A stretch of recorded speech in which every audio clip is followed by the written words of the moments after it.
Introducing Korean broadcast content that you won't be able to stop watching.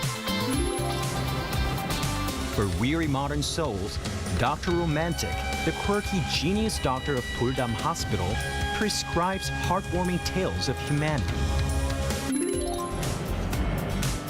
A couple together for 7 years sees their rose-tinted glasses shatter.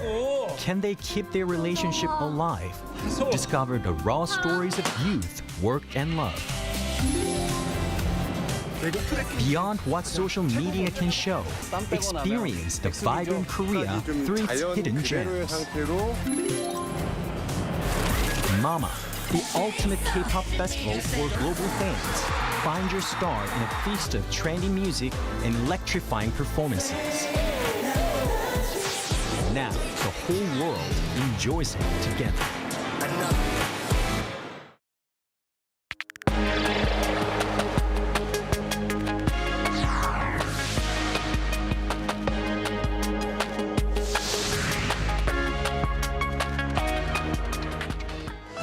South Korean prosecutors investigating former President Yoon Suk-yeol over insurrection charges have demanded the death penalty over his failed attempt to declare martial law in December 2024.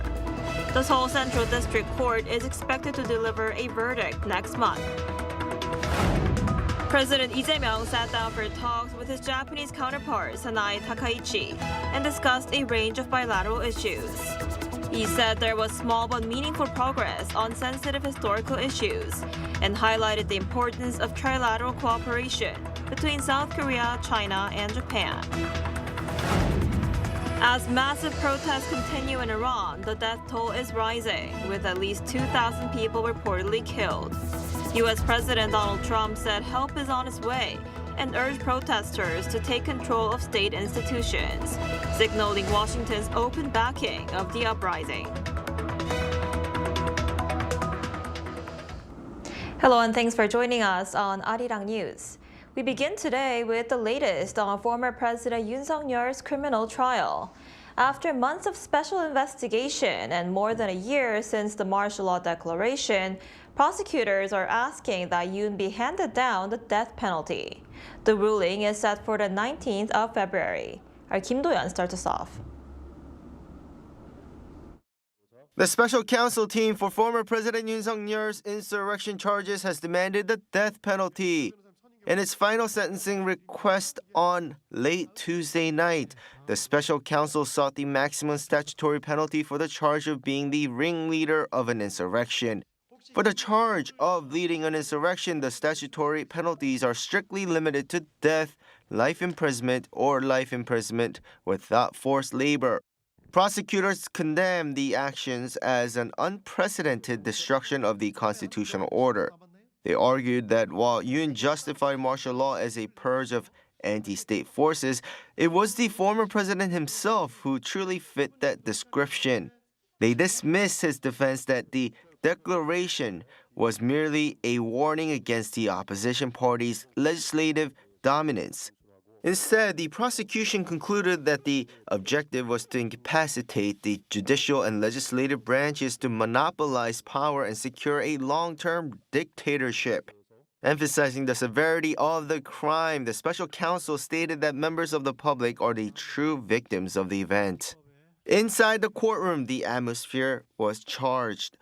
Former President Yoon was seen actively consulting with his legal team and reportedly scoffed when the prosecution demanded the death penalty. In the gallery, supporters shouted protests, with some hurling insults at the prosecution team.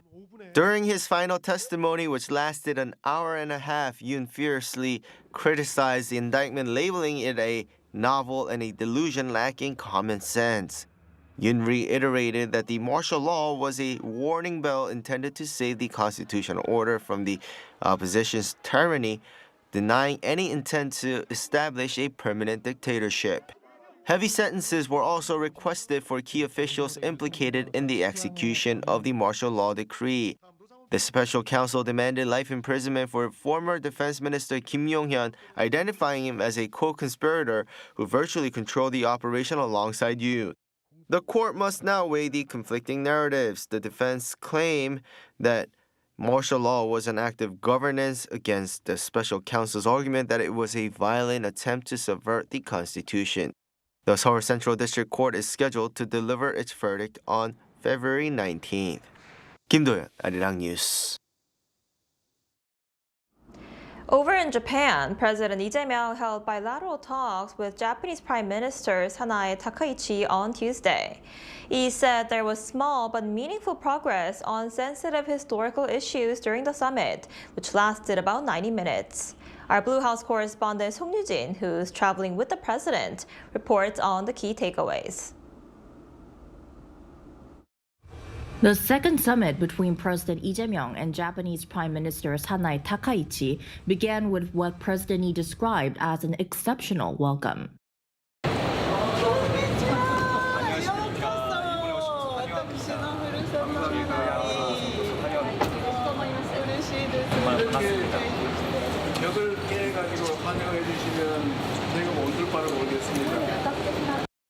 In a surprise gesture, Prime Minister Takaichi personally received President Lee at his accommodation in Nara. Lee is the first foreign leader to be invited to the prefecture since Takaichi took office last October. Tuesday's summit talks lasted nearly an hour and a half, starting with a restricted session including a small number of aides, followed by an expanded meeting and a joint press briefing.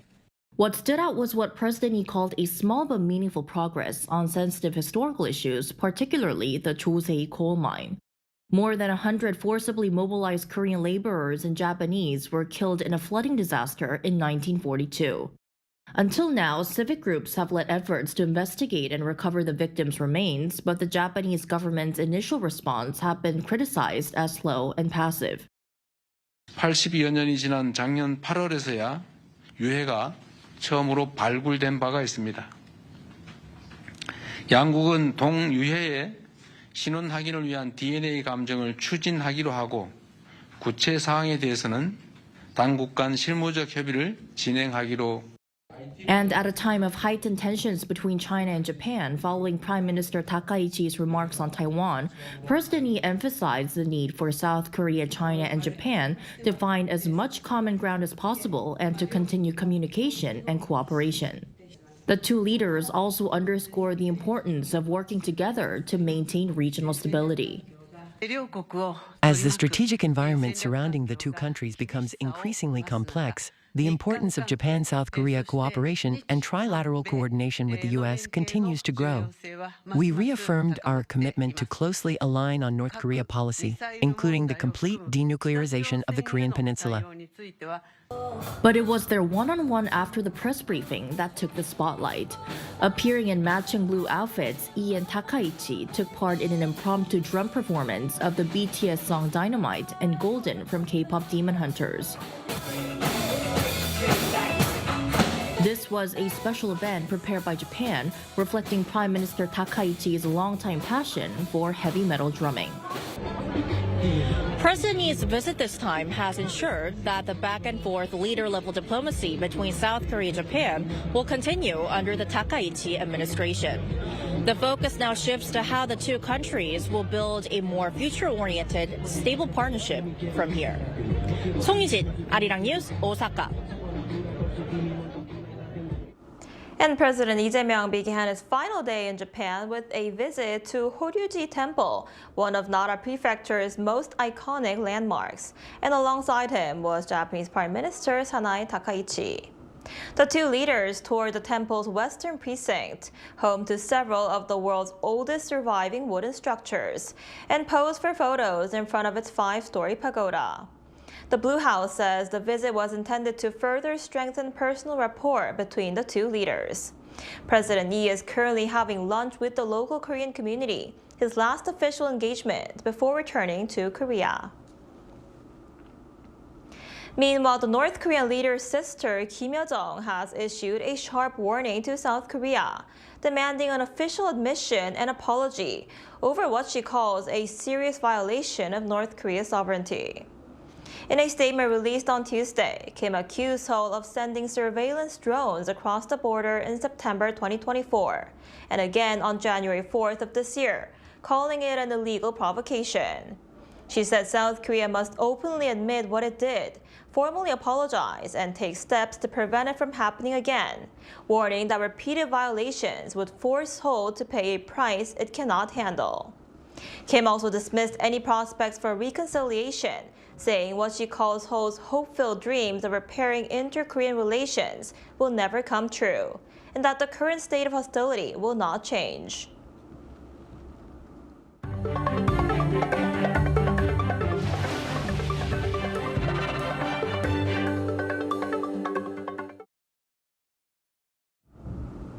South Korea's job market in 2025 remained sluggish for a second straight year, with job growth in the 100,000 range.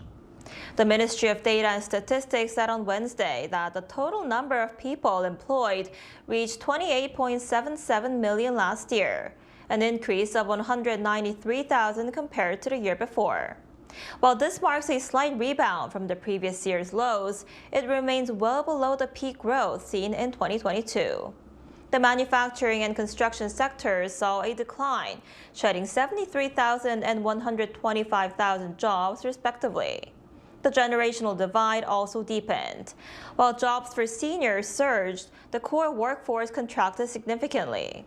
Employment for those in their 20s plunged by 170,000, and those in their 40s saw a drop of 50,000. The overall employment rate for those aged 15 and older inched up slightly to 62.9%. And South Korea's ICT exports reached a record $264.29 billion in 2025, up 12.4% from the year before. According to the Ministry of Trade, Industry and Resources, exports in December alone also rose 32.4% year-on-year to $30 billion, driven largely by strong demand for semiconductors and storage devices used in global AI data centers. Semiconductors led the growth with a 22.1% increase, with strong gains in exports seen to countries like Taiwan, Vietnam, and India.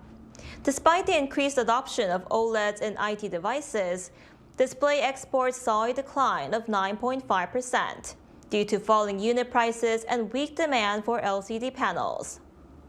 December marked a record 11 consecutive months of new all-time highs for exports in the sector. Protests are continuing in Iran, with thousands reported killed as security forces opened fire on demonstrators. As the violence intensifies, the United States is openly backing the protest and urging its citizens to get out. Our Lee Seung-jae has more. With massive anti-government protests taking place in Iran, protesters have been met with deadly force. The U.S.-based human rights activist news agency says it has verified that at least 1,850 protesters were killed over the past 17 days, as well as 135 people linked to the government, 9 bystanders, and 9 children. The news agency added that it was also reviewing reports of another 779 deaths. As unrest spreads, the United States has taken a sharply supportive stance towards the protesters. President Donald Trump on Tuesday urged Iranians to keep demonstrating, saying help is on the way. He also announced that all planned meetings with Iranian officials have been canceled. In one of his strongest messages yet, Trump encouraged protesters to take control of state institutions, signaling open U.S. backing of the uprising. Meanwhile, the U.S. virtual embassy in Iran has issued an urgent warning to American citizens, telling them to leave the country immediately. It advises using land crossings into Armenia or Turkey if it is safe to do so. Those unable to leave are advised to remain in secure locations and stock up on essential items including food, water, medication, and other necessities. The embassy warned of violent protests amid heightened security measures by Iranian authorities, calling on its citizens to take immediate precautions. Lee Seung-jae, Arirang News. K-pop superstars BTS will kick off the group's much-anticipated comeback world tour in April. According to the band's agency Big Hit Music on Wednesday, BTS's first world tour in 4 years will begin with concerts on April 9th, 11th, and 12th at Goyang Sports Complex near Seoul. BTS will then travel across North America, Europe, South America, and Asia, holding a total of 79 shows in 34 cities, which Big Hit Music says is the largest number of performances ever for a single K-pop tour. The group will return to Korea mid-tour in June for concerts in Busan. And BTS are also set to release the band's 5th full-length album on March 20th. One of the world's 4 largest winter festivals has officially kicked off here in South Korea. Recognized as a premier event not just in Asia but globally, the Hwacheon Sancheoneo Festival is back for another season of icy thrills. Our Jeong-il takes us to the scene. Hundreds of people stand on a frozen river. They lower their fishing rods through holes in the ice, moving the bait slowly up and down. Eyes fixed on the water below, they wait for the pull. Moments later, mountain trout, known locally as Sancheoneo, is pulled from the ice. They said in the announcements that you should lower the line slowly and pull it up quickly when you feel a bite. I caught 2 fish. I feel really happy. This is a scene at the 2026 Hwacheon Sancheoneo Ice Festival, a world-recognized winter festival held in the remote mountains of Hwacheon-gun County, Gangwon-do Province. Here, visitors catch Sancheoneo, a trout species that lives only in clean, cold mountain streams. Families from across the country and around the world have come to try their luck on the ice. In Malaysia, we don't have this kind of experience. So this is the first time we are coming here to Korea and come to the... first time also experiencing winter season. Although it's cold, but it's very fun. Despite the cold weather, some participants take part in bare-handed fishing, where they plunge into an icy pool. A visitor caught this Sancheoneo with their bare hands just moments ago in the pool behind me.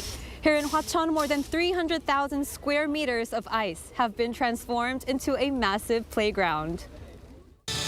Beyond fishing, visitors can enjoy other various winter events, including sledding, ice skating, and bobsleigh rides.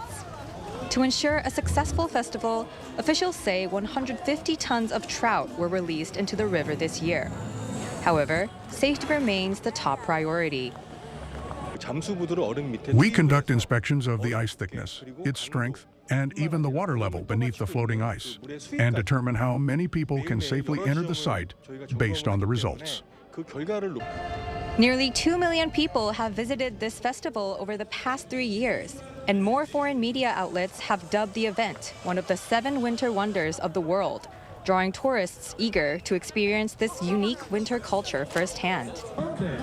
The excitement continues here in Hwacheon until February 1st. Jeong-il, Arirang News, Hwacheon.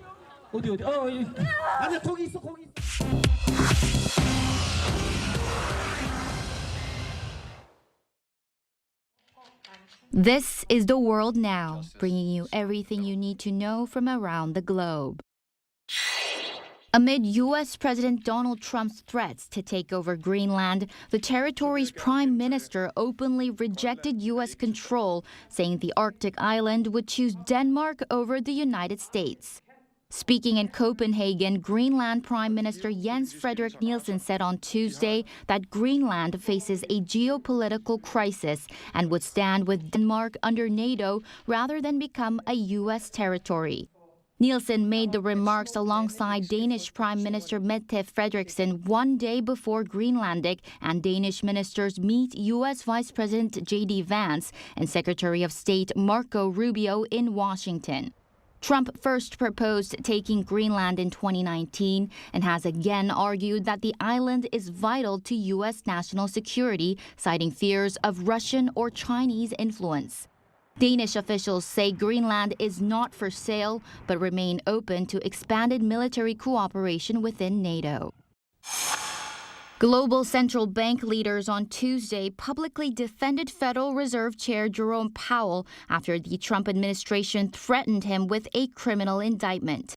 11 central bank chiefs, including the heads of the European Central Bank, Bank of England, and Bank of Canada, signed a joint statement backing Powell and warning that political pressure on central banks risks financial instability.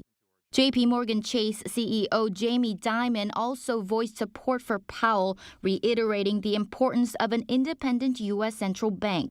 This follows Powell's disclosure that the Justice Department subpoenaed the Fed over his congressional testimony on a $2.5 billion headquarters renovation. President Trump on Tuesday again demanded major interest rate cuts, accused Powell of misconduct, and said he would name a successor within weeks. Market expectations remained unchanged, with traders betting inflation will delay rate cuts until at least June. The U.S. Supreme Court on Tuesday signaled it will likely uphold state bans barring transgender girls and women from competing in female school sports. The court's conservative majority indicated the bans do not violate the Constitution or Title IX, the federal law banning sex discrimination in education. The case went to the top court after lower courts had previously sided with transgender athletes in Idaho and West Virginia. A final ruling is expected by early summer. Former President Bill Clinton and his wife, former Secretary of State Hillary Clinton, on Tuesday refused to testify before a committee investigating Jeffrey Epstein. In a letter to House Oversight Committee Chair James Comer, the Clintons called the Republican-led pro-partisan and said the subpoenas were invalid. Comer said the committee will move to hold both Clintons in contempt, a step that could lead to criminal charges. Republicans say they want answers about Epstein's contacts with Bill Clinton during his presidency. The Clintons deny wrongdoing and say no evidence links them to Epstein's crimes. 주지현, 아리랑 뉴스.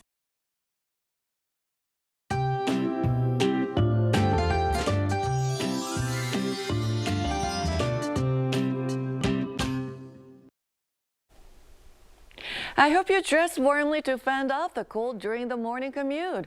It was another freezing start to the day.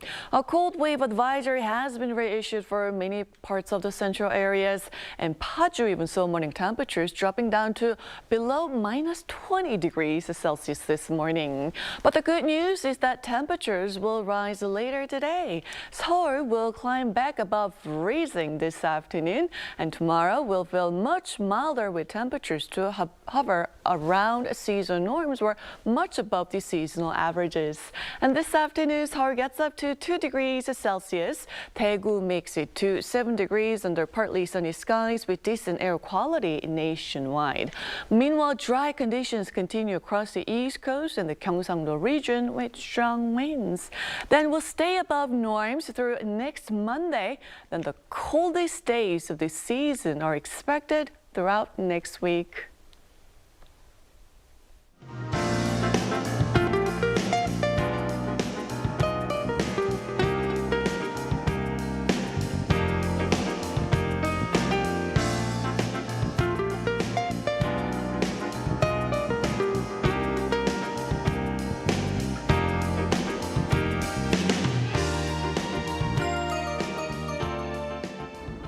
That's all we have for today's noon edition of Arirang News. Thank you for watching. We'll be back at 5 p.m. Korea time. Stay tuned.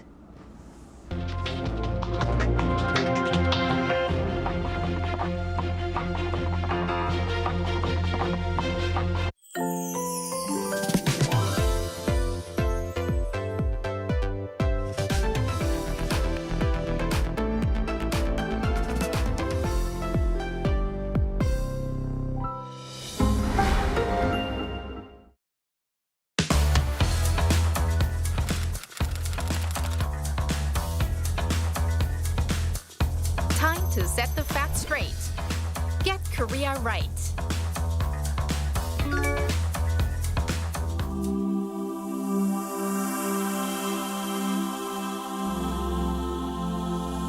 한반도에서 가장 먼저 아침이 시작되는 곳. 대한민국 최동단에 위치한 섬. 천연기념물 제336호로 지정된 자연유산. 이곳은 경상북도 울릉군 울릉읍 독도입니다. 그런데 일본이 대한민국 고유 영토인 독도를 일본 영토라며 일방적으로 주장하고 있어요. 그 때문에 독도와 관련된 잘못된 정보들이 퍼지고 있답니다.